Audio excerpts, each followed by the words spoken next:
ভাগ্য আমাদের। এখানে সিদ্ধি করায়ত্ত যদি একমাত্র আত্মকৃপা থাকে, আমি যদি মনোনিবেশ করতে পারি, মুহূর্তে যদি আমাদের মন, প্রাণ আর দেহ তিনটি এক হয়ে ভগবানকে ডাকার একটু সুযোগ হয়, মন, প্রাণ, দেহ তিনটি এক হয়ে যদি একবার নাম উচ্চারিত হয়, মন, প্রাণ এবং দেহ এই তিনটি এক হয়ে যদি আমরা সাধু সঙ্গে আছি একবার স্মরণ করতে পারি, মন, প্রাণ, দেহ এক করে আমরা ভগবানের মুখনিসৃত বাণী শ্রবণ করছি, যদি আমরা অবশ্যই আমাদের ভগবত কৃপা, ভগবত দর্শন, ভগবত সাক্ষাৎকার আজই এখানেই এখনই হওয়া সম্ভব। বৈষ্ণবাচারে যারা আছেন তাদের প্রতি বিনম্র নিবেদন, যতক্ষণ না পর্যন্ত মহারাজ এখানে এসে উপস্থিত হচ্ছেন আর কথা নয়, এরপর নিশ্চুপতা জপ করুন। জয় শ্রী হরি, জয় শ্রী হরি, জয় শ্রী হরি।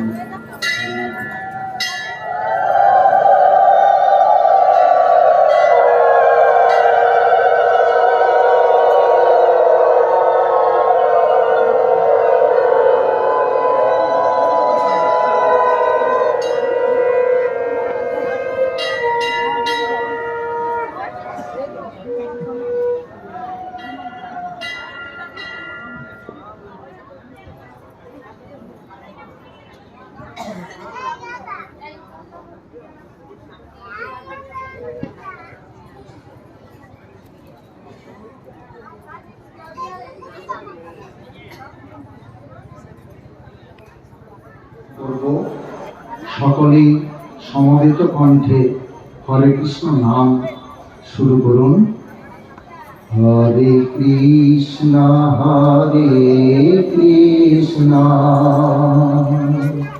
কৃষ্ণ কৃষ্ণ হরে হরে,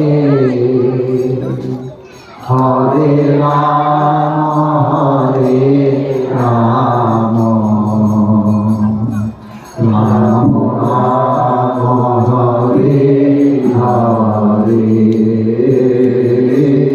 হরে কৃষ্ণ কৃষ্ণ কৃষ্ণ কৃষ্ণ হরে হরে, হরে রাম রাম, রাম রাম হরে হরে,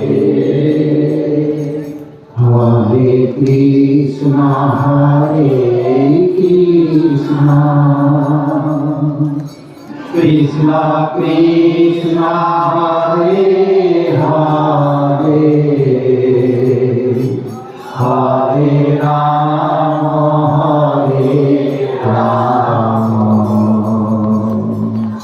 রাম, রাম রাম হরে হরে, হরে কৃষ্ণ কৃষ্ণ কৃষ্ণ কৃষ্ণ হরে হরে, হরে রাম রাম, রাম রাম হরে হরে, হরে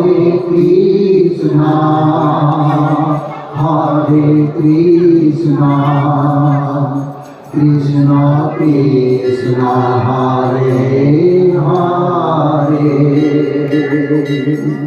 হরে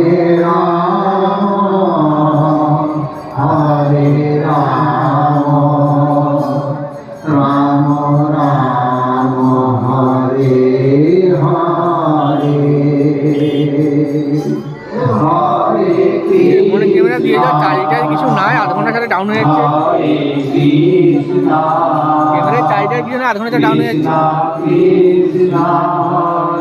ক্যামেরাতে চার্জ হচ্ছে, ডাউন হয়ে যাচ্ছে চার্জ তো।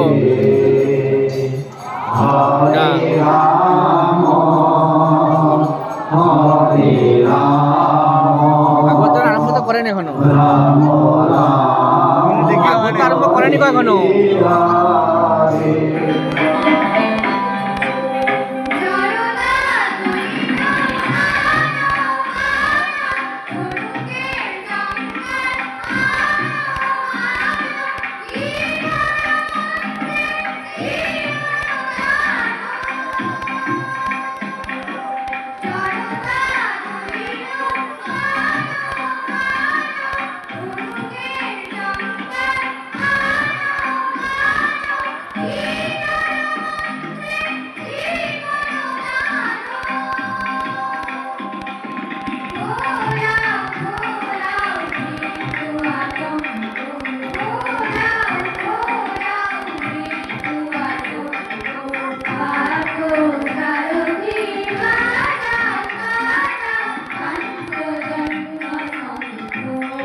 মন্দিরের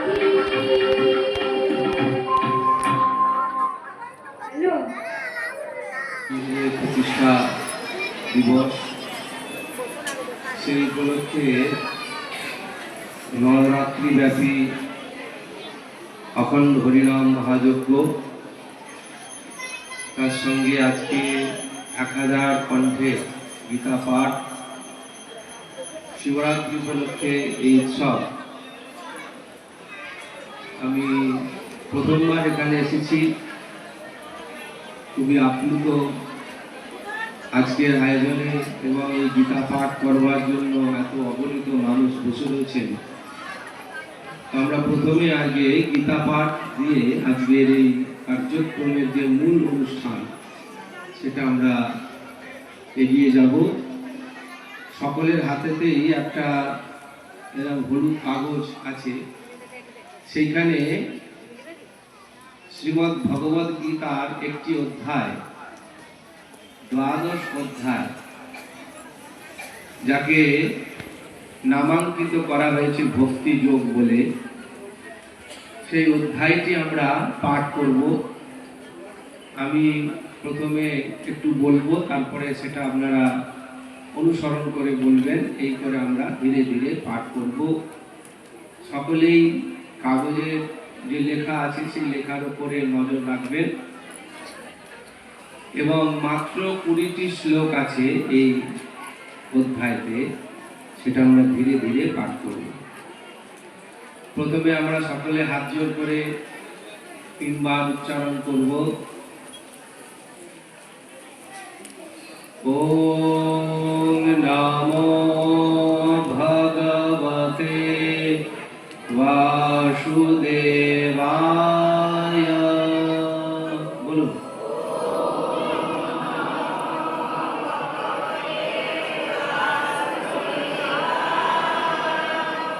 ওম নমো ভগবতে বাসুদেবায়।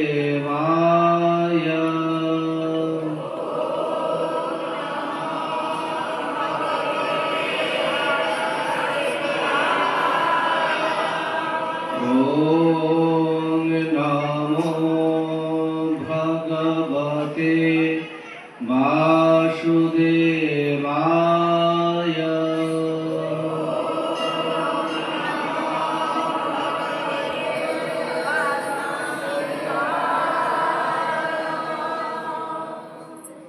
বসুদেব সুতাং দেবাং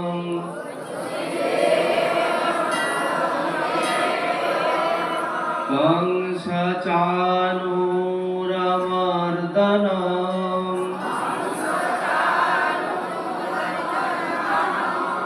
দেবকী পরমানন্দং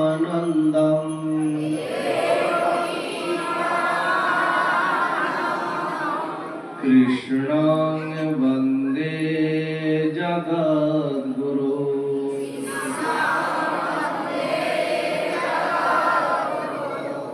মূকাং করোতি বাচালং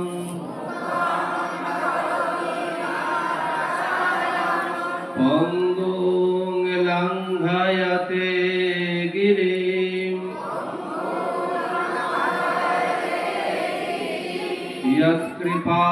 यत्कृपातमहं वन्दे।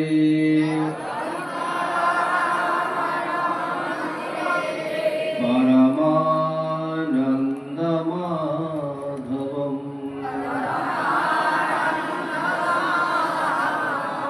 गुरुर्ब्रह्मा गुरुर्विष्णु गुरुर्देव महेश्वर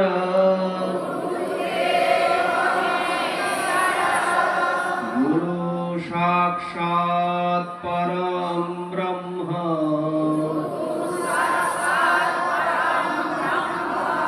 तस्मै श्री गुरवे नमः।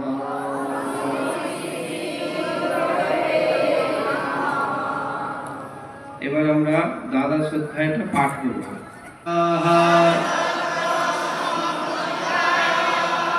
তে প্রাপ্নুবন্তি মামেব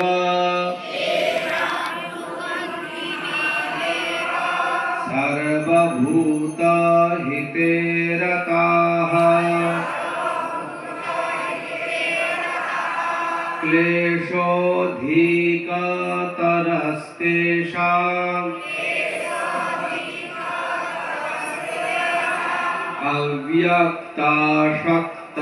अव्यक्ताशक्तचेतसाम् अव्यक्ता हि गतिर्दुःखम्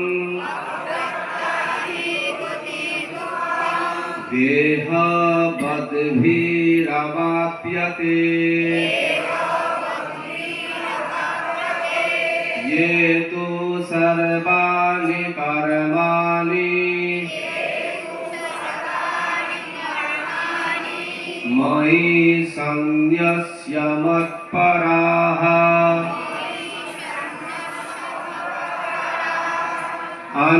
अनन्येनैव योगेन मां ध्यायन्त उपासते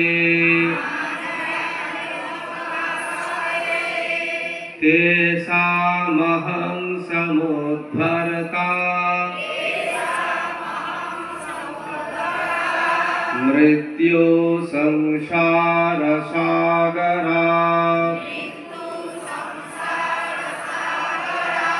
भवामि न चिरात् पार्थ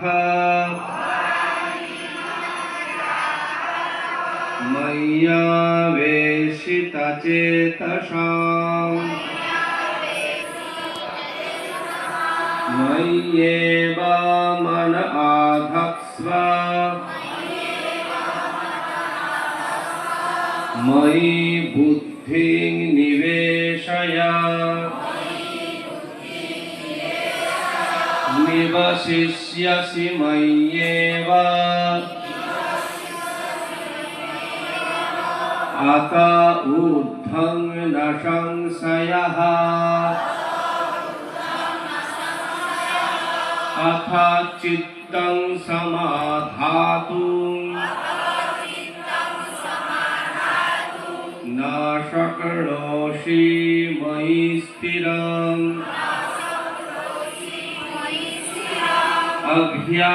अभ्यासयोगेन ततो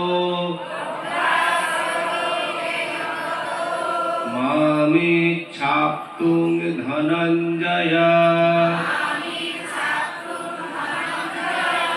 अभ्यासेभ्य समर्थोऽसि मत्कर्म परमो भव मदर्थमपि कर्माणि कुर्वन् सिद्धिमवाप्स्यसि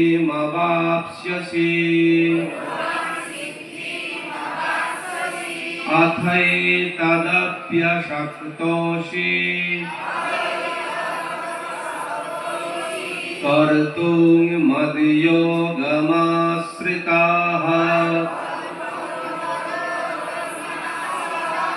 सर्वकर्म फलत्यागं ततः कुरु यतात्मवान् श्रेय हि ज्ञानमभ्यासात्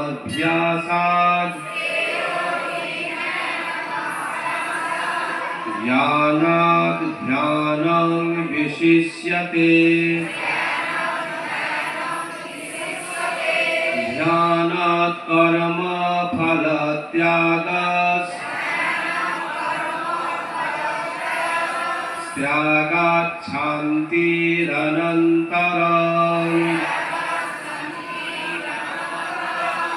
अद्वेष्टा सर्वभूतानां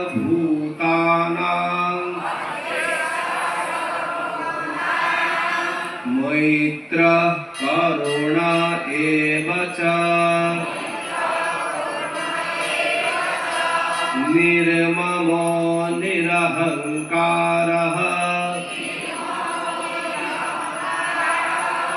समा दुःख सुख क्षमी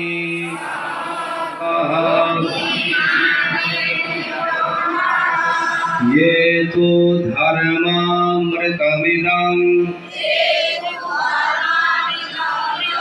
यथोक्तं पर्युपासते श्रद्धाना मत्परमा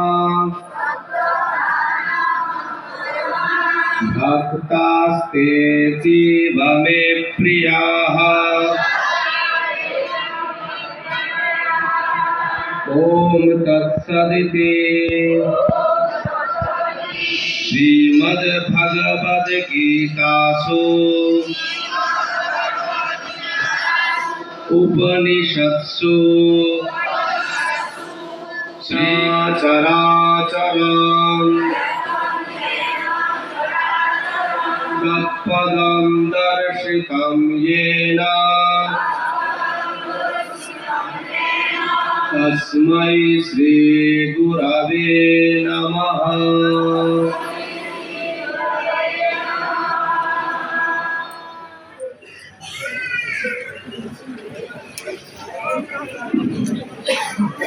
श्रीमद् भगवद गीता भगवान এই গীতা সম্পর্কে বলছেন যে যা সাক্ষাৎ পদ্মনাভস্য মুখপদ্ম বিনিশ্চিতা, ভগবানের স্বয়ং মুখারবিন্দ থেকে এই শ্লোকগুলি নির্গত হয়েছেন জগৎ কল্যাণের জন্য। কুরুক্ষেত্রের যুদ্ধ আপনারা সকলেই জানেন, মহাভারতের সেই বিখ্যাত কুরুক্ষেত্রের যুদ্ধ, যে যুদ্ধ একই পরিবারের মধ্যে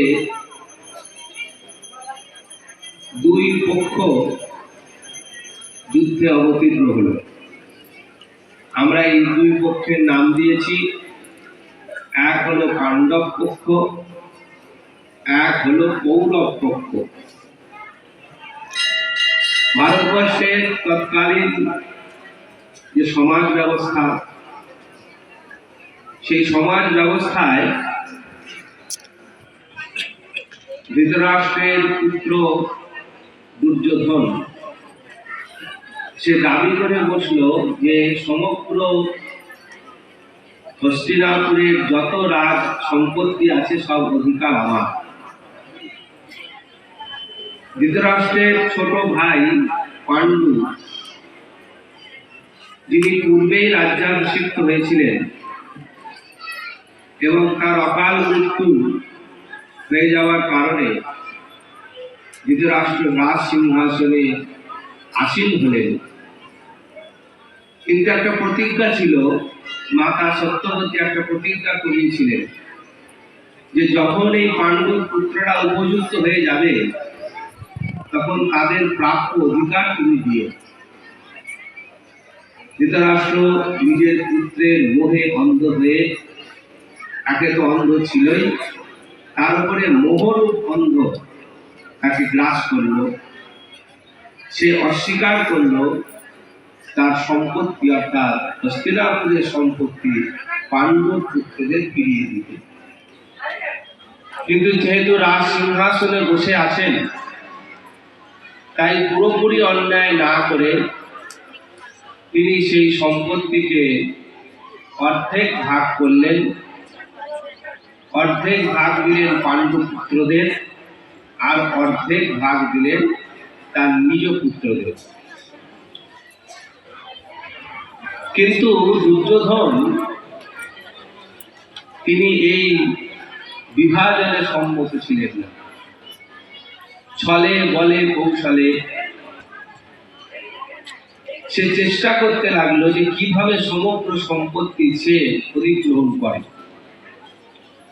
তার জন্য যে পথ সে অবলম্বন করলো, আমাদের সনাতন ধর্মের শাস্ত্রে তাকে বলা হয় আততায়ী।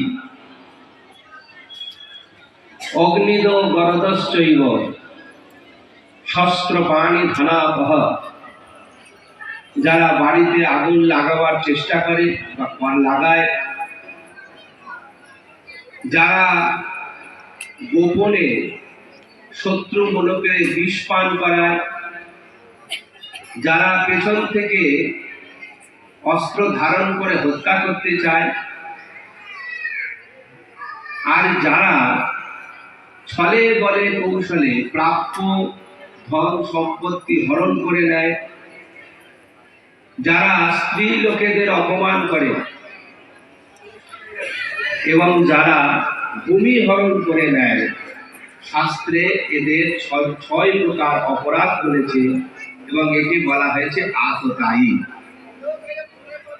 শাস্ত্র বলছেন আততায়ী বধে কোনো দোষ হয় না। গীতার পটভূমিকা ঠিক এইখানেই শুরু।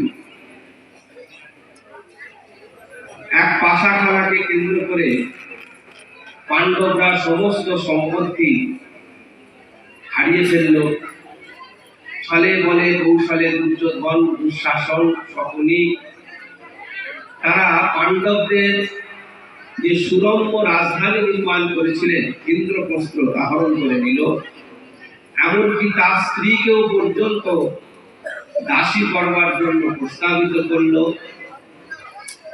আর সেই দাসী স্ত্রীকে রাজসভায় ডেকে এক অবলা নারী, ভারতবর্ষের সেই দিনই এক কলঙ্কিত অধ্যায়, যেদিন সেই রাজসভাতে রাজার সামনে, রাজ সভাসদের সামনে সমগ্র ভারতবর্ষ দেখল এক নারীর উপর কি ধরনের নির্যাতন অত্যাচার হচ্ছে। স্বয়ং ভগবান অবতীর্ণ হলেন, তিনি বস্ত্রাবতার হয়ে অবতীর্ণ হলেন। ভগবানের অনেক অবতারের কথা আপনারা শুনেছেন, জেনেছেন, কিন্তু সেই দিন যেদিন দ্রৌপদী দুঃশাসনের দুরম্ভ শক্তির কাছে ধরাশায়ী হয়ে সে দুই বাহু তুলে নিজ স্বামীদের রক্ষা করবার জন্য আহ্বান জানালেন, কিন্তু তারা কেউ রক্ষা করল না। নীতি, বুদ্ধি, রাজনীতি সবকিছুতে আচ্ছন্ন হয়ে গেল সেই নারীর অত্যাচার। এবং সেই নারীর অত্যাচারে যখন কেউ তাকে সহযোগিতা করল না, তাকে লজ্জা নিবারণের জন্য, তখন ভগবান স্বয়ং বস্ত্র অবতার ধারণ করে দ্রৌপদীর লজ্জা রক্ষা করলেন। আর সেই দিন থেকেই শুরু হয়ে গেল ভারতবর্ষের এক নতুন অধ্যায়। 14 বছরের বনবাস জীবনে একদিকে যেরকম অর্জুনের মতন বীর যোদ্ধা, যিনি রাতের পর রাত জেগে, দিনের পর দিন জেগে সাধন সাধ্যায় করে ক্ষত্রিয় ধর্ম অনুচিত সাধনা করে দিব্য থেকে দিব্যাস্ত্র সংগ্রহ করতে লাগলো, অপরদিকে দুর্যোধন তিনিও কিন্তু চুপচাপ বসেছিলেন না। তিনিও বিভিন্ন রাজার কাছে গিয়ে দল ভারী করতে লাগলেন, সৈন্য এবং বন্ধু জোগাড় করতে লাগলেন। দেখতে দেখতে 14 বছর পেরিয়ে গিয়ে যখন সেই ক্ষণ এসে উপস্থিত হলো, যে 14 বছর বনবাস হয়ে গেছে, শর্ত পূরণ হয়ে গেছে, এবারে অন্তত ইন্দ্রপ্রস্থকে ফিরিয়ে দেওয়া হোক পাণ্ডবদের। একের পর এক দূত গিয়ে হস্তিনাপুরে রাজসভায় দরবার করে পাণ্ডবদের পক্ষ নিয়ে বলেছেন, কিন্তু দুর্যোধন এক বিন্দু জমি দেওয়ার জন্য রাজি হন। শেষে স্বয়ং ভগবান গিয়ে দূত ক্রিয়া করে সেই সমস্যার সমাধান করতে গেলেন। বলেন 5টি গ্রাম অন্তত 5 ভাইকে দিয়ে দাও, এই সমস্যার সমাধান হয়ে যাবে। দুর্যোধন বললেন, বিনা যুদ্ধে নাহি দিব সুচাগ্র দিব। একজন ক্ষেত খামার চাষি হয়তোবা আমি একজন দরিদ্র ব্রাহ্মণ, হয়তোবা আমি একজন বৃদ্ধ, আমার কি ক্ষমতা আছে দেশ রক্ষা করবার জন্য? আমরা নিজেরা নিজেদের অবস্থানে পিছিয়ে আসি। যে দেশ আমাকে আঁচল পেতে দিয়েছে, যে দেশের মাটিতে আমি ভূমিষ্ঠ হয়েছি, যে দেশের মাটিতে আমি আমার জীবন যৌবনকে বর্ধিত করেছি, আমার সমস্ত কিছু এই দেশ ও মাতৃকার জন্য। যখন দেশ ও মাতৃকার রক্ষার জন্য আহ্বান আসবে, মাতৃজাতি রক্ষার জন্য আহ্বান আসবে, সনাতন সমাজকে রক্ষার জন্য আহ্বান আসবে, তখন আমাদের কি কর্তব্য, আমাদের কি করণীয়, শ্রীমদ্ ভগবদ্ গীতা পরিষ্কার করে বলছে। অর্জুন যখন ভয়ভীত হয়ে পড়ল, ছিদন্তি মম গাত্রাণি মুখঞ্চ পরিশুষ্যতি, আমার দেহ কাঁপতে লাগছে, আমার গায়ের উষ্ণতা বৃদ্ধিপ্রাপ্ত হয়েছে, আমার গান্ডীব ধনুক হাত থেকে খসে পড়ছে, হে কেশব, আমি যুদ্ধ করব না, তার থেকে বরঞ্চ আমি জঙ্গলে চলে যাব, ভিক্ষা করে খাবো, আমার রাজপাট দরকার নেই। এই যুদ্ধের যে রক্তক্ষয় প্রাণহানি হবে, তাতে আমাদের এই বংশটাই লুপ্ত হয়ে যাবে, এছাড়া আর কিছু হবে না। সেদিন ভগবান দাঁড়িয়ে অর্জুনকে কোনো সান্ত্বনা বাক্য দেননি, বরঞ্চ অর্জুনকে তিনি বাক্য বাণে প্রহার করেছিলেন। বলেছিলেন, ক্লৈবল মাস্মগামৎ পার্থ নৈতত্ত্বয়্যু প্রপদ্যতে শূদ্রং হৃদয় দৌর্বল্যম ত্যক্ত উত্তিষ্ঠ ভারত। বলেছিলেন সেই দিনকে, হে পার্থ, তোমার এই মনোভাব, তার তীব্রতা, এর মধ্যে কোনো পৌরুষত্ব নেই, এর মধ্যে কোনো নারীত্বও নেই। নারীও জানে তাকে কি করে রক্ষা করতে হয়। নারী নারীত্ব রক্ষা করবার জন্য সদা ব্যস্ত থাকেন, তোমার মধ্যে সেগুলো নেই। আর তুমি যে কথাগুলো বলছো, পুরুষ চিত কথা বলছো না, পুরুষও জানে কি করে রক্ষা করতে হয়। তাই শাস্ত্র বলছেন, বীর ভোগ্যা বসুন্ধরা, আমি যদি নিজেকে রক্ষা করতে না পারি, তাহলে আমি আমার ধর্ম, আমার জাতি, আমার বর্ণ, আমার ভাষা, আমার সংস্কৃতি, আমার পরিবার, তাকে আমি কি করে রক্ষা করব? ভগবান বলছেন, না, তুমি তোমার ভেতরের যে পুরুষত্ব আছে তাকে তুমি রক্ষা করো। ধর্ম তোমাকে শেখাচ্ছে তোমার পৌরসত্ব রক্ষা কি করে করতে হবে। ধর্ম তোমাকে শেখাচ্ছে, হে নারী, তোমার নারীত্ব কি করে রক্ষা হবে, আর তার দ্বারাই তুমি নিজেকে সমৃদ্ধ এবং রক্ষা করতে পারবে। তোমার দৃঢ়তা, তোমার সত্যবাদিতা, তোমার সংযম, তোমার ধর্মের প্রতি ভালোবাসা, তোমার ধর্মীয় আচরণ তোমাকে সমৃদ্ধ করবে, তোমাকে বলিষ্ঠ করবে, তোমাকে বীরত্ব প্রদান করবে। এর নাম হচ্ছে আমাদের পৌরসত্ব। তার জন্য আমাদের অন্য কিছু করবার প্রয়োজন নেই। আমরা যত বেশি গীতা পাঠ করব, ছত্রে ছত্রে ভগবান আমাদের যে শিক্ষা দান করছেন, এই দ্বাদশ অধ্যায়ের মধ্যে ভগবান কত শিক্ষা দিয়েছেন। একদিকে যেমন বলছেন ভগবানকে কি করে পাওয়া যাবে, অপরদিকে অর্জুনকে নির্দেশ করছেন, যুদ্ধায় প্রতিষ্ঠায়া, তুমি যুদ্ধের জন্য নিশ্চিত হও। আমাদের প্রত্যেকের জীবনেই অর্জুনের মতন জীবন যুদ্ধে আমরা অবতীর্ণ হয়েছি। আমাদের সনাতন ধর্ম রক্ষার জন্য, নিজেদের স্বধর্ম রক্ষার জন্য, আমরা প্রত্যেকেই যুদ্ধে আসীন হয়েছি। তাই প্রত্যেকের বাড়িতে বাড়িতে, প্রত্যেকের মনে মনে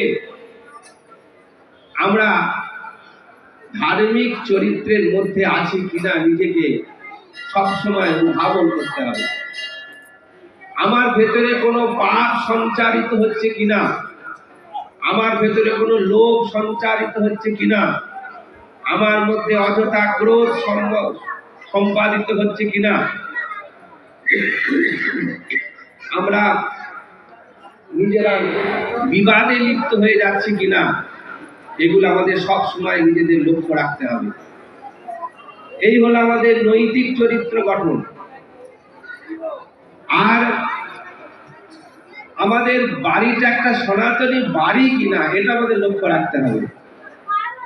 বাড়িতে আমাদের তুলসী মায়ের বৃক্ষ আছে কিনা, বাড়িতে অন্তত একটা দেবতার জন্য কোনো স্থান আছে কিনা, বাড়িতে একটা গীতা নামক গ্রন্থ আছে কিনা, বাড়িতে একটা বোতলে অন্তত একটু গঙ্গা জল আছে কিনা, বাড়িতে আমাদের গোমাতার জন্য কিছু খাদ্য শস্য বরাদ্দ আছে কিনা, বাড়িতে আমাদের সবার খাবার পরেও অতিথি নারায়ণের জন্য কিছু খাদ্য দ্রব্য আমাদের সংগ্রহিত আছে কিনা,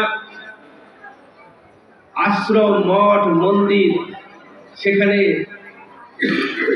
যাওয়ার জন্য আমাদের মানসিকতা আছে কিনা, বাড়ির প্রত্যেকটা ব্যক্তি আমরা একবার অন্তত দিনান্তে ঠাকুরের ঘরে যাতায়াতের অভ্যাস আছে কিনা। এই হচ্ছে আমাদের সনাতনী আদর্শ গার্হস্থ্য জীবন। আমরা প্রত্যেক দিন নিজের মা বাবাকে প্রণাম করি কিনা। আজকে যদি আমাদের সনাতন ধর্ম শেখাচ্ছেন প্রথমেই মাতৃদেব ভব, পিতৃদেব ভব, অতিথি দেব ভব, আচার্য দেব ভব, প্রথমেই বলছেন মাতৃদেব ভব। কারণ কি, আমাদের সনাতন ধর্মের ঋষি মুনিরা অনেক গবেষণা করে দেখেছেন যদি মা থাকে তবে সংসার থাকবে, মা যদি না থাকে তাহলে এই সংসার তৎক্ষণাৎ ধূলিসাৎ। হে নারী জাতি, আপনারা মা হন, মায়ের বড় অভাব হয়ে পড়েছে, মায়ের বড় অভাব হয়ে পড়েছে সমাজের ভিতরে। যে মা নিজের সৎ গুণ দিয়ে, সৎ চরিত্র দিয়ে সতীত্ব রক্ষা করে স্বামী বিবেকানন্দের মতন, ঠাকুর শ্রী রামকৃষ্ণের মতন, জগৎগুরু শঙ্করাচার্যের মতন, বিনয় বাদল দীনেশের মতন, ক্ষুদিরামের মতন সন্তানের জন্ম দিয়ে দেশ রক্ষা সমাজ রক্ষার জন্য উৎসর্গ করে দিয়েছে নিজ পুত্রকে, সেই মা কই? আমরা সেই মা চাই।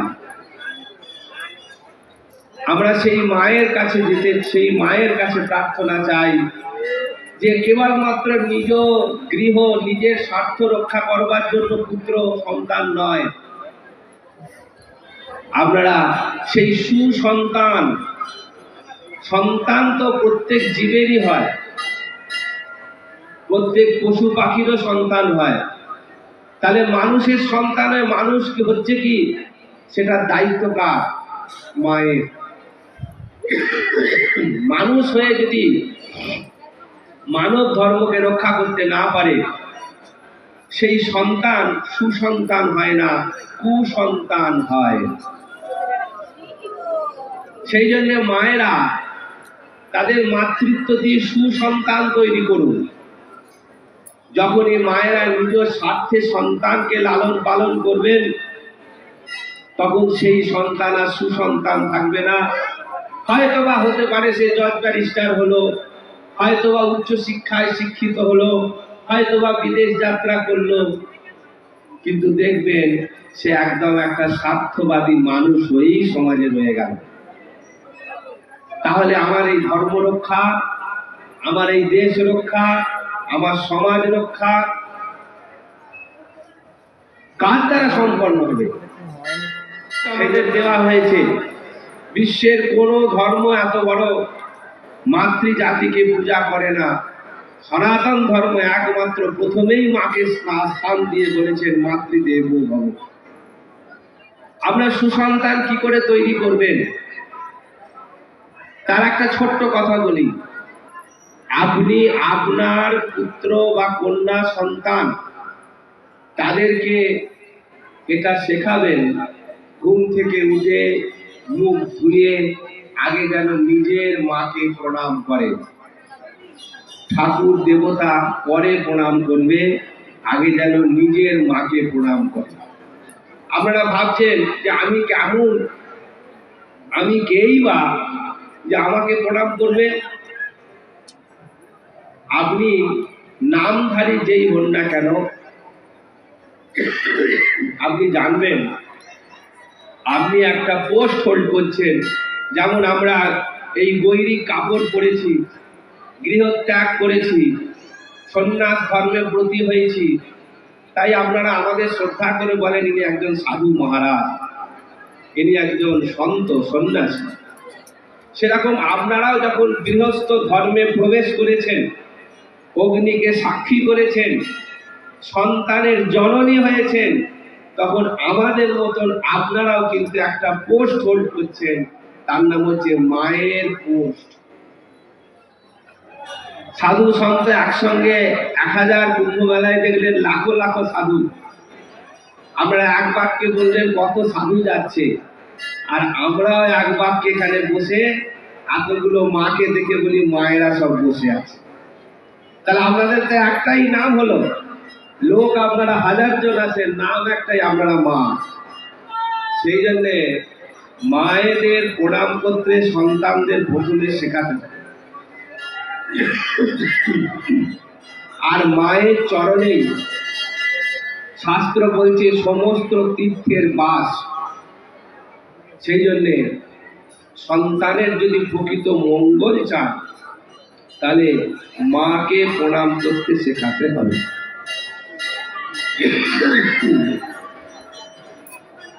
আর এইভাবেই আমরা সনাতনী চরিত্র তৈরি করতে পারবো, ধার্মিক চরিত্র তৈরি করতে পারবো, নৈতিক বল। গীতা যে জীবন, যে চরিত্র, যে আদর্শ আমাদের দিচ্ছেন, জানবেন সমগ্র সনাতন সমাজ, সনাতন ধর্ম কাকে বলে? আমরা প্রত্যেকেই সনাতন ধর্মের মানুষ, হিন্দু ধর্মের মানুষ, কিন্তু আমাদের ধর্ম কি, আমাদের ধর্মের করণীয় কি আমরা অর্ধেকটাই জানি না। সেই জন্য সংক্ষিপ্ত আকারে গীতার মধ্যে সমস্ত বর্ণনা আছে। আপনি খাবেন কি, কি খেলে আপনার মধ্যে সাত্বিক গুণ বাড়বে, কি খেলে রজগুণ বাড়বে, কি খেলে তমগুণ বাড়বে, সব গীতার মধ্যে বলা আছে। আপনার জীবনটাকে আপনি চালাবেন কি করে, কতটা আপনি সংসারে আকৃষ্ট থাকবেন, কখন আপনি সংসার থেকে বেরিয়ে যাবেন, সেও কথাও গীতার মধ্যে বলা আছে। তাই গীতা কেবলমাত্র আর যাকে বলে সাধু সন্তদের পড়বার গ্রন্থ নয়, আমাদের জীবন গঠনের গ্রন্থ। তাই তো মুক্তির মন্দির চরণতলে সেই বীর শহীদরা যখন ফাঁসির মঞ্চে উঠছেন, তখন তারা এই গীতা শ্লোক আবৃত্তি করতে করতে ফাঁসির মঞ্চে যাচ্ছেন। বাসাংসি জীর্ণানি যথা বিহায় নবানি গৃহ্ণাতি নরগোপরাণি তথা শরীরানি বিহায় জীর্ণা নন্দিয়ানি সংযাতি নবানি দেহি। একবার বিদায় দে মা, ঘুরে আসি, হাসি হাসি করব ফাঁসি, দেখবে জগৎবাসী। আমাদের এই একটা জীবন পেয়েছি মানে এটাই শেষ নয়। আমরা বিশ্বাস করি, সনাতন ধর্ম বিশ্বাস করে যে আমরা বহু বহু জীবনের অধিকারী, বহু বহু জন্মের অধিকারী। তাই আমাদের গীতা পাঠ করা প্রত্যেক দিন আমি বলছি না একদিনে বসে ঘন্টার পর ঘন্টা গীতা পড়বেন, রোজ অন্তত একটা করে শ্লোক পড়বেন। যদি সংস্কৃত শ্লোক পড়তে না পারেন চেষ্টা করবেন পড়বার, কিন্তু তার মানেটা অতি অবশ্যই পড়বেন। আর মানেটা পড়ে আবার সংসারের কাজে চলে যাবেন, নিশ্চিতভাবে যাবেন, কিন্তু এই মানেটা সারাদিন করে ভাববেন। এই ভাবতে ভাবতেই দেখবেন আমাদের জীবনের ভাব পরিবর্তন হয়ে যাবে। সেই জন্যে আমরা গীতা অধ্যয়ন করুন, গীতা পড়ুন, এই বলে আমার বক্তব্য শেষ করি। হরি ওম তৎসৎ। সর্বে সুখিনঃ সন্তু, সর্বে সন্তু নিরাময়াঃ, সর্বে ভদ্রাণি পশ্যন্তু, মা কশ্চিৎ দুঃখভাগ্ ভবেৎ। ওম পূর্ণমদঃ পূর্ণমিদং পূর্ণাৎ পূর্ণমুদচ্যতে পূর্ণস্য পূর্ণমাদায় পূর্ণমেবাবশিষ্যতে। হরি ওম তৎসৎ। ঘুরতে উঠবেন না, এখন উঠবেন না, আমাদের আরো কবি আছে আলোচনা করছেন। এখন আপনার বেজার জায়গা থাকুন, উঠবেন না কেউ।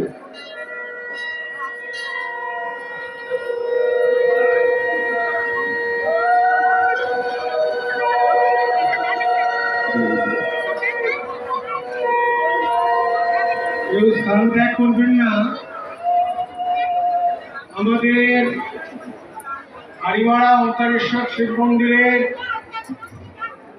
আজকের যে ধার্মিক অনুষ্ঠান, যে অনুষ্ঠানে আমরা এখানকার সমস্ত ভক্তমণ্ডলী আমাদের মধ্যে উচ্চ শ্রীমৎ নির্গণানন্দ ব্রহ্মচারী মহারাজকে পেয়েছি। মাত্র 3 দিন আগেই মহারাজ কুম্ভ মেলা থেকে ফিরেছেন। বুঝতেই পারছেন, কুম্ভ মেলাতে শতাধিক ভক্তকে সঙ্গে নিয়ে উনি অমৃত কুম্ভের স্থানে গেছিলেন, সেখান থেকে ফিরেছেন। অনেক আগে থেকে এখানে আসবার কথা উনি দিয়েছিলেন, তাই আজকে ভোরবেলা অনেক ভোরে রিসরার গঙ্গার তীরের যে আশ্রম, সেখান থেকে রওনা হয়ে আমাদের মধ্যে এসছেন। পূজ্য মহারাজজি যে কাজ করছেন, গীতা প্রচারের মাধ্যমে সমস্ত সনাতনী সমাজকে পুনর্জাগরিত করা, সংগঠিত করা, সনাতনী চেতনায়, ধর্মীয় চেতনায় উদ্বুদ্ধ করবার এক পবিত্র কর্মযজ্ঞ মহারাজ শুরু করেছেন। প্রথম অনুষ্ঠান মায়াপুরের ইস্কন মন্দির। সেই ইস্কন মন্দিরে 2022 সালে 5000 ভক্ত একত্রিত হয়ে যে গীতা পাঠের শুভারম্ভ করেছিলেন। 2023 সালে কলকাতার ব্রিগেড প্যারেড ময়দানে 1,20,000 ভক্ত সেখানে সমবেত হয়ে সেই গীতা পাঠ অনুষ্ঠান করেছেন। পূজ্য মহারাজজির নেতৃত্বে 1,37,000 মানুষ কলকাতার ব্রিগেড প্যারেড ময়দানে 2023 সালের 24শে ডিসেম্বর গীতা জয়ন্তীর পূর্ণ লগ্নে এক বিশাল গীতা পাঠের আয়োজন হয়েছিল। এই বছর 2024, গত বছর 2024 সাল 15ই ডিসেম্বর শিলিগুড়িতে 1,25,000 ভক্তের সমাগমে মহারাজজির উপস্থিতিতে গীতা পাঠের অনুষ্ঠান হয়েছে। বহরমপুরে 50,000 কণ্ঠে গীতা পাঠ হয়েছে। আজকে এখানে আপনারা সহস্র কণ্ঠে গীতা পাঠ করলেন। সারা পশ্চিমবাংলার বিভিন্ন জেলাতে, ব্লকে, গ্রামে, গ্রামান্তরে বিভিন্ন জায়গায় গীতা পাঠের মাধ্যমে এক সনাতনী জাগরণের পবিত্র কর্মযজ্ঞ মহারাজের নেতৃত্বে পরিচালিত হচ্ছে। এমন একজন পূজ্য মহারাজকে আমরা আমাদের মধ্যে পেয়েছি, যিনি তার মুখনিসৃত বাণী দিয়ে আমাদেরকে উদ্বুদ্ধ করলেন, আমাদেরকে গীতার পাঠ দিলেন, গীতার শিক্ষা দিলেন, যাতে আগামী দিনে এই হারিমারা গ্রামে আমরা গীতা পাঠচক্র আয়োজন করতে পারি সপ্তাহে একদিন গীতা পাঠচক্রের মাধ্যমে আমরা সমস্ত মানুষের ভেদাভেদ ভুলিয়ে আপামর মানুষকে গীতা পাঠচক্রের মাধ্যমে একত্রিত করতে, তার প্রেরণা আজকে মহারাজজি আমাদেরকে দিয়ে গেলেন। তো মহারাজজির শ্রীচরণের নিবেদন, মহারাজজির এই আশীর্বাদ নিয়ে মহারাজজির প্রেরণার যে শব্দগুচ্ছ, শব্দ পুষ্পাঞ্জলি উনি নিবেদন করেছেন, সেই শব্দ পুষ্পাঞ্জলিকে পাথের উপরে আমরা যাতে আগামী দিনে হারিমারা ওঙ্কারেশ্বর শিব মন্দির প্রাঙ্গণে এবং হারিমারা গ্রামের এবং আশেপাশের সমস্ত গ্রামে গীতা পাঠচক্র শুরু করে আর গীতার মাধ্যমে সমাজ সংগঠন, ধর্ম রক্ষা, সমাজ রক্ষা, সংস্কৃতি রক্ষা, সনাতন ভাবধারাকে রক্ষা করার পবিত্র কর্মযজ্ঞ চালাতে পারি, সেই নিবেদনকে সবাইকে আমার অন্তরের শ্রদ্ধাঞ্জলি, অন্তরের প্রণাম জানিয়ে আমার কথা শেষ করছি। সবাইকে বারংবার নমস্কার জানাচ্ছি, প্রণাম জানাচ্ছি, শুভেচ্ছা জানাচ্ছি।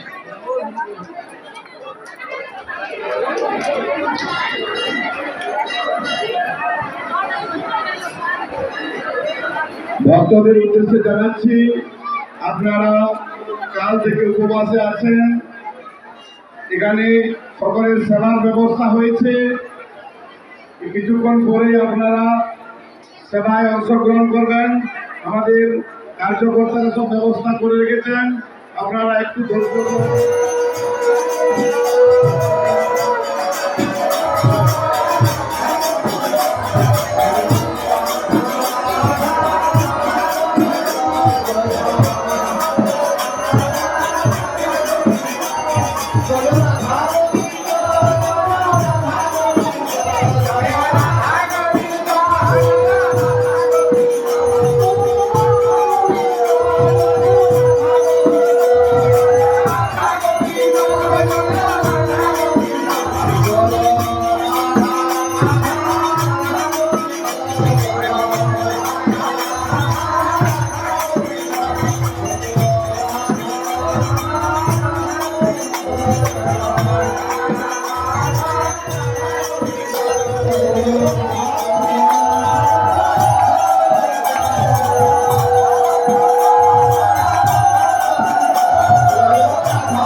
জয় রাধা গোবিন্দ জয় রাধা গোবিন্দ জয় রাধা গোবিন্দ জয় রাধা গোবিন্দ জয় রাধা গোবিন্দ জয় দাস পাথরপাড়া শ্রী শ্রী হরিনাম যজ্ঞে ও নরনারায়ণ সভায় মুক্ত হস্তে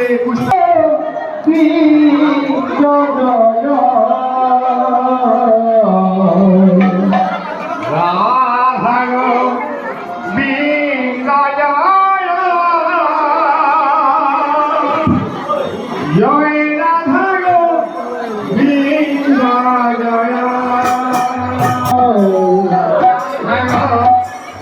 গোবিন্দ জয় রাধা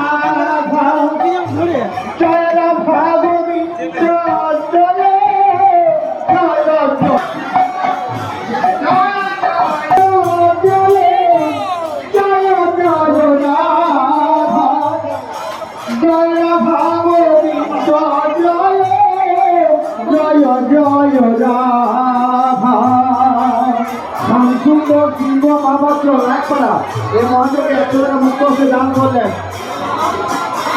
অরুণ মন্ডল বারোমেশা শ্রী শ্রী হরিবোল রাধা গোবিন্দ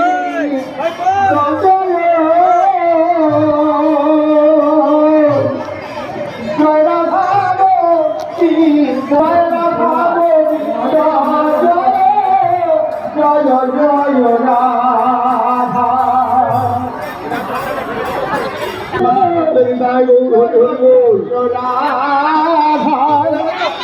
জয় রাধা গোবিন্দ জয় গোবিন্দ জয়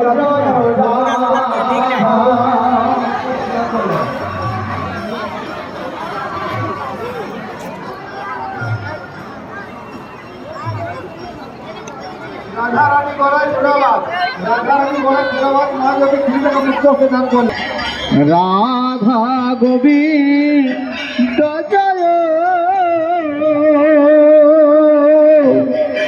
জয় রাধা গোবিন্দ জয় রাধা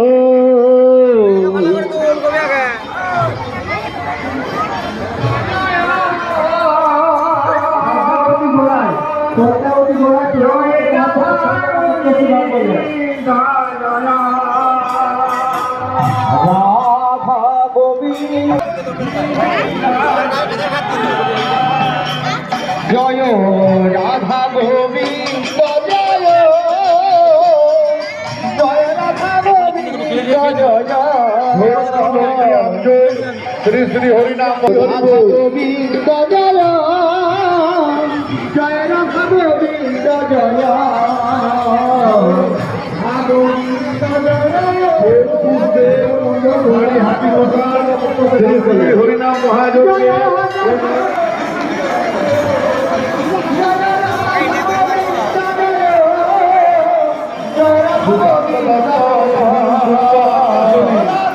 হরিনাম থেকে দান করবেন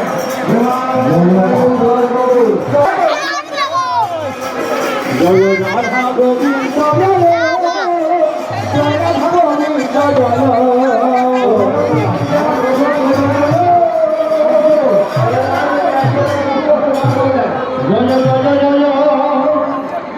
রাধা গোবিন্দ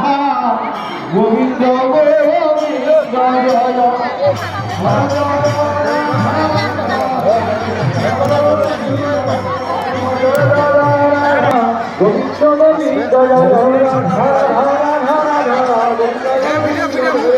জয় জয় Radha Radha Govinda Govinda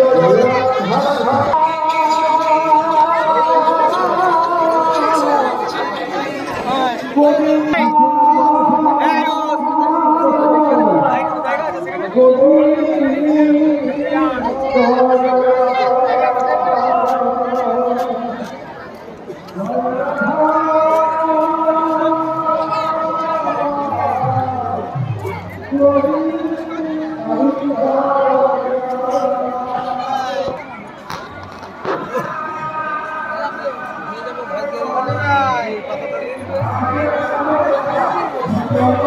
subscribe cho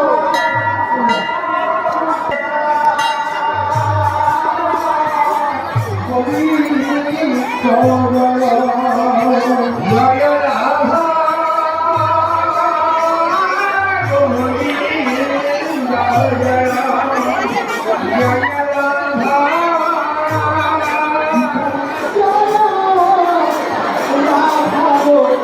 Ghiền Mì Gõ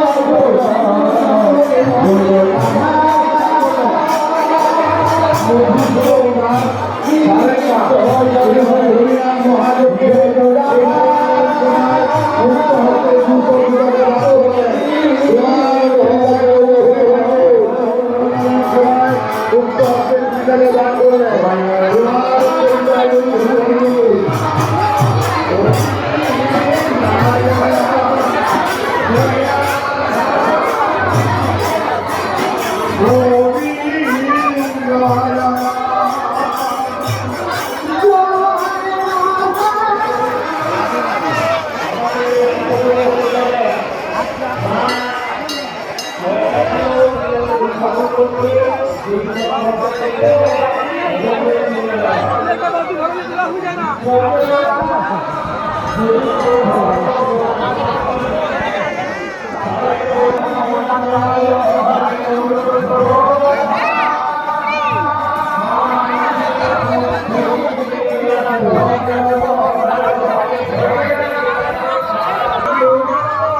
những video hấp dẫn.